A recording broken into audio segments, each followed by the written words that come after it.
English मेरी कमज़ोर हो सकती है, ठीक है, बट प्रैक्टिकल नॉलेज कमज़ोर नहीं।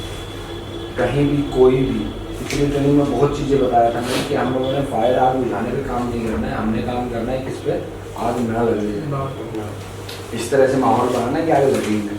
उसके लिए हमने आपको सिखाया था कि आग जो है वो 3 चीज़ों में मिलने से बनती है, ठीक है। वो 3 चीज़ें हमारे सामने क्या क्या थी,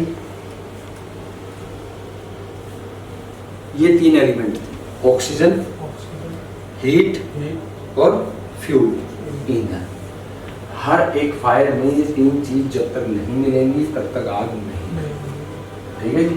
ये 3 चीज जहां मिल गई वहां पे बन जाता है फायर का ट्रायंगल, त्रिभुज जिसको बोलते हैं। सिंपल लैंग्वेज में अगर सीखना चाहते हो तो हमने ये 3 चीज सीख लेनी है। जलने वाला कोई भी मटेरियल, अब जलने वाला मटेरियल क्या हो सकता है, तो अब मुझे ना जलती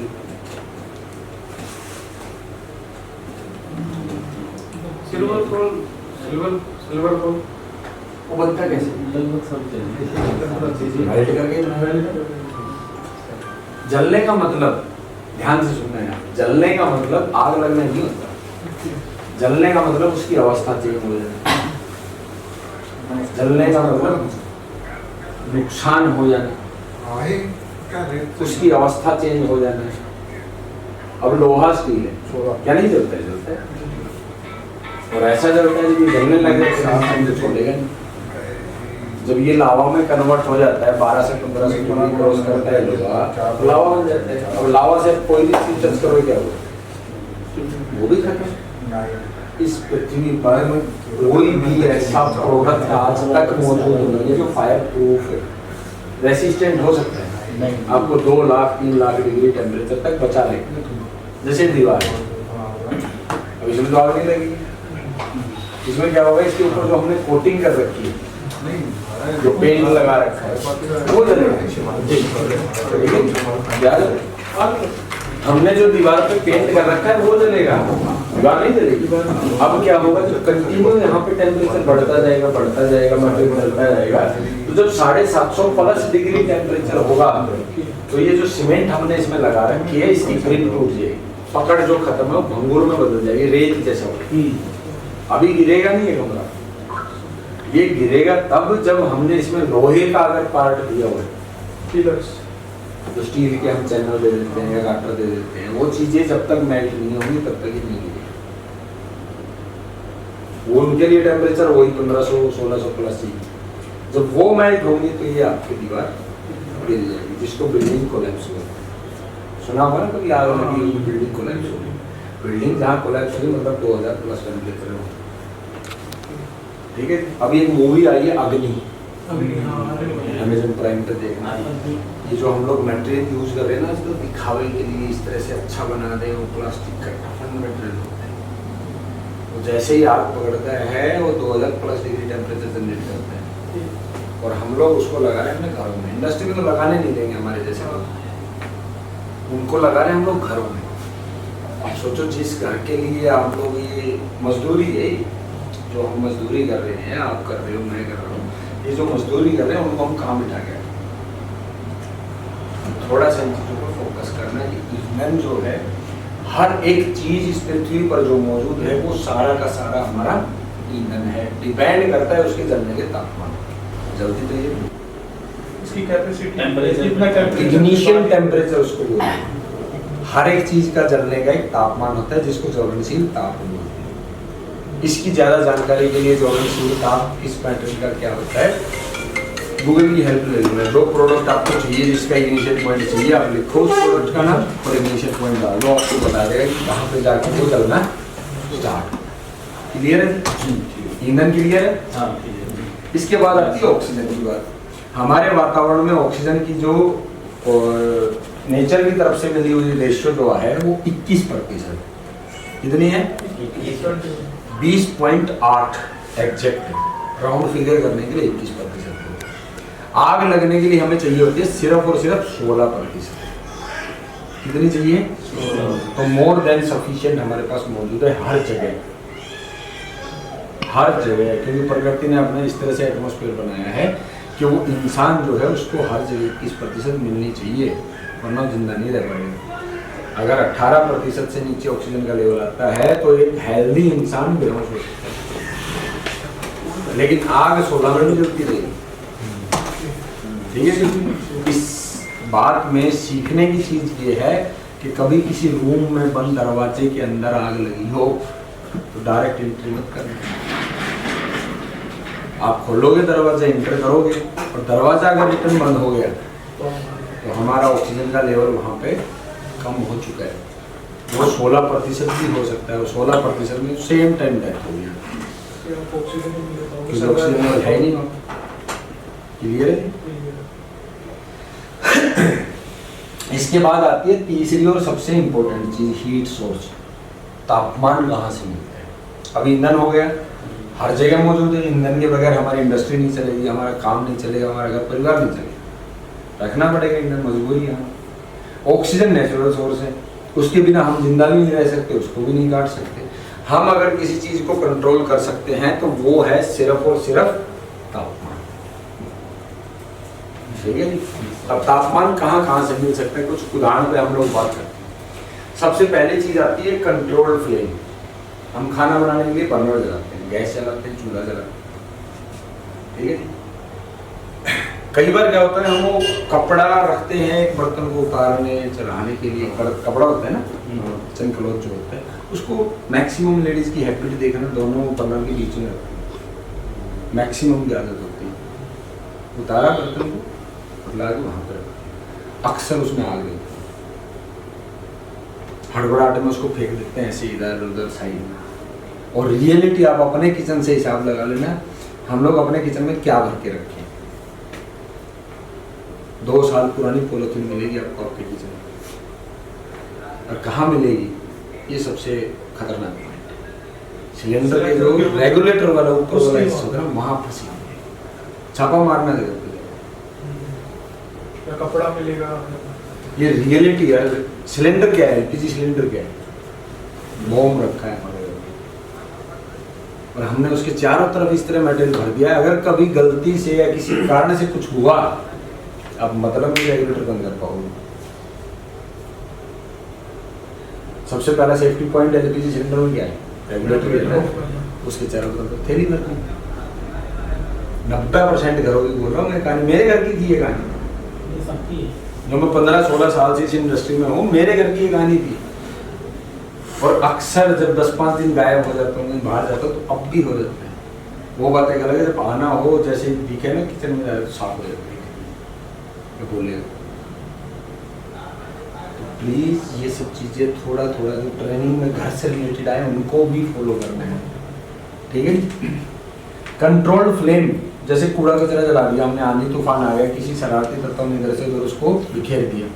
अक्सर खेतों में हम लोग बचा हुआ अवशेष जलाते हैं, हवा चल रही होती है, बगल वाली फसल में आग लग जाती है, बेहिसाब नुकसान हो जाता है। पिछले साल कुरुक्षेत्र में हुआ था ना 1100 एकड़, उसके पीछे का जो रिपोर्ट आई है, वो रिपोर्ट यही थी कि किसी ने अपना 2.5-2 साल पुराना मटेरियल जलाया था, जो जला हुआ, उसके कारण।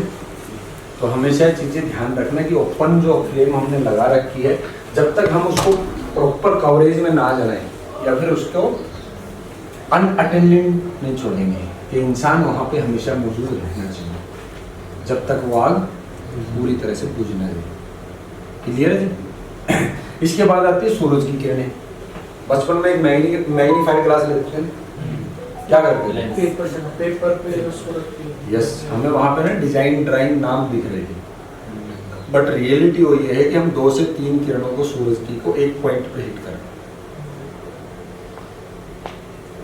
मल्टीप्लाई बाय 2-3 टाइम्स हो गया, गुना करते तो बढ़ता है ना, टेम्परेचर बढ़ेगा। ऐसे टेम्परेचर मॉइस्चर जो होता है, किसी ग्लास का एंगल बन गया, किसी बिल्डिंग का एंगल बन गया, इवन हम लोग पानी की जो बोतल रखते हैं गाड़ी में, वो जो ब्लास्ट कर रही थी उसके पीछे यही कारण है। सूरज की जो किरणें गिर रही थी तो नीचे फाइबर पे एक पॉइंट पे हीट कर रही थी, टेम्परेचर वो हीट हो रहा था, आग लग रही। क्लियर है? तो सूरज की किरणें भी आग लगा सकती हैं।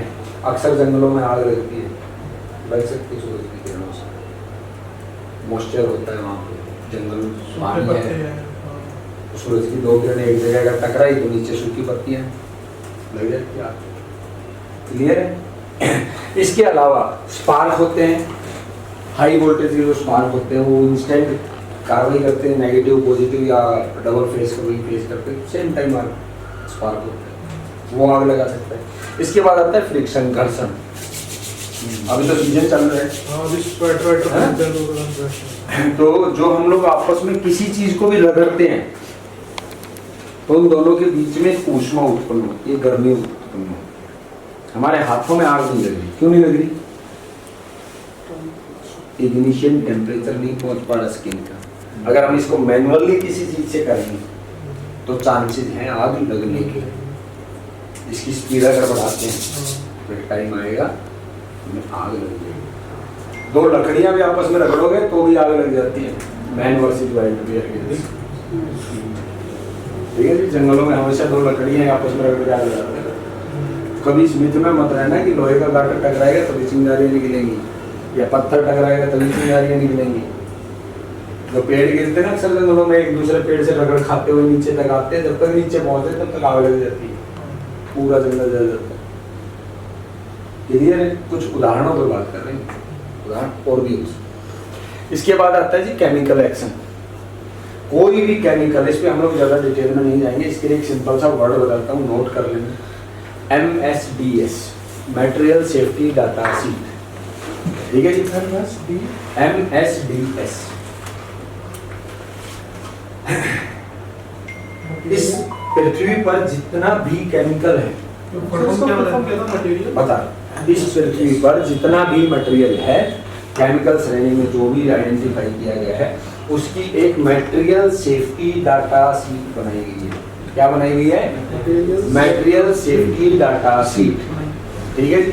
कोई भी केमिकल का रिलेशन अगर आपका इंडस्ट्री में हो, घर में हो या कहीं भी, उस केमिकल को टच करने से पहले, छूने से पहले आपने उसका MSDS पढ़ लिया, उसमें उसकी सारी बायोग्राफी। ठीक है? वो किसके साथ रिएक्टिव है, उसका जलने का टेम्परेचर क्या है, अगर उसमें आग लग जाए तो क्या होता है, वो टॉक्सिक है कि नहीं है, हर एक चीज उसमें मेंशन है। कहीं से नहीं मिले तो गूगल बाबा की हेल्प लेना, केमिकल का नाम लिखना और पीछे MSDS लिख देना, PDF डाउनलोड हो जाएगा, उसको लोकल लैंग्वेज में ट्रांसलेट करना। सबसे बड़ी इंडस्ट्री जो गलती कर रही है, क्या कर रही है, केमिकल का MSDS डाउनलोड करती है, इंग्लिश में मिलता है, उठा के लगा देते हैं, लीगल कंप्लेंस पूरा। अब केमिकल को हैंडल कौन कर रहा है? हमारा वो बंदा कर रहा है जिसका वो एजुकेशन लेवल ही नहीं है। तो ये सब चीज़ उसमें लिखी रहती है कि डील करने में क्या होता है, लगातार उस माहौल में काम करने से क्या होता है। तो हमेशा लोकल लैंग्वेज में डाल देना उसको। उससे क्या होगा कि हमारा जो मेन गेट का गार्ड उसको पहले टच करता है, सबसे पहले एंट्री तो वहीं से हो रही है ना, उसको भी पता होना चाहिए कि इस केमिकल को मुझे कैसे टैकल करना है। डायरेक्ट खुले हाथों से नहीं करना, ग्लव्स पहनने, नोज मास्क लगाना है, सेफ्टी शील्ड लगानी है, जो जो उसके प्रिकॉशन। क्लियर है? और किस केमिकल के साथ वो रिएक्टिव और ब्लास्ट तो नहीं कर जाएगा। लाइव उदाहरण है, ज़्यादा दिन हुए नहीं है, 7-8 महीने हुए लास्ट। बद्दी में आग लगी थी, परफ्यूम फैक्ट्री में, हिमाचल में, अगर किसी ने सुनी वीडियो याद करवा देता हूँ, देखा सबने। एक लीला टीम का सेट था जैसे अपना मेरा हाउस का होता है, और लेडीज कूद रही थी ऊपर से, देखा था, कूद के मरी थी लेडीज, वो बद्दी वाली फायर थी, और सिर्फ केमिकल रिएक्शन। किस कारण? टेम्परेचर के कारण। रात में अनलोड हुई गाड़ी, रात में अंधेरे में कहीं भी रखवा दिया उन्होंने, सुबह आई उन पे धूप, और वो धूप में रखने की चीजें नहीं थी। विदिन सेकेंड्स जैसे ही धूप गिरी, लोहे के डब्बे से फूल गए, और जब फूलते गए एक टाइम ऐसा है वो ब्लास्ट हुए थे, आग नहीं लगी थी तब तक। फिर किसी महानुभाव ने, बहुत पढ़े लिखे आदमी ने, उस पर पानी डाल दिया बिना आग लगी, पानी के साथ रिएक्टिव केमिकल था, सेम टाइम आग लगी। करीबन सरकारी आंकड़ा 31 आदमियों के मरने की बात है। क्लियर है?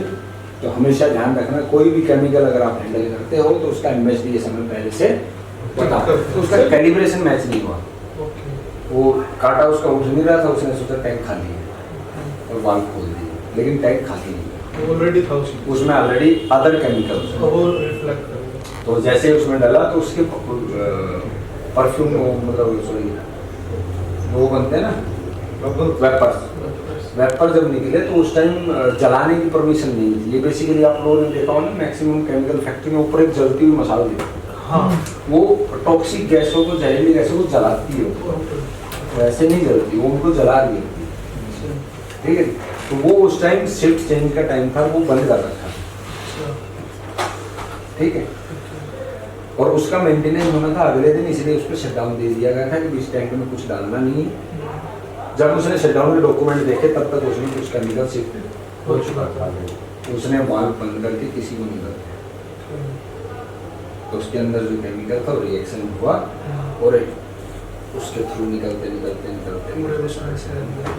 फिर जो अंदर केमिकल था उसका टेम्परेचर बढ़ रहा था, जिसके कारण वो ब्लास्ट हुई।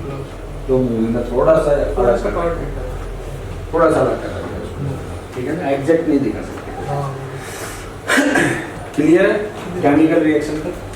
इसके बाद आती है इलेक्ट्रिक, सबसे खतरनाक पार्ट हमारी इंडस्ट्री में। बिजली जो है 4 पार्ट में बांटी गई है। फर्स्ट होता है शॉर्ट सर्किट, आग लगने का मुख्य कारण शॉर्ट सर्किट। अभी शॉर्ट सर्किट होता है कैसे, नेगेटिव और पॉजिटिव जब दो फेज भी ओवरलोडिंग इसका एक कारण हो सकता है, ओवर हीटिंग एक कारण हो सकता है। ये तीनों चीज आपस में रिलेट करते हैं। सबसे बड़ा इसका कारण होता है लूज कनेक्शन।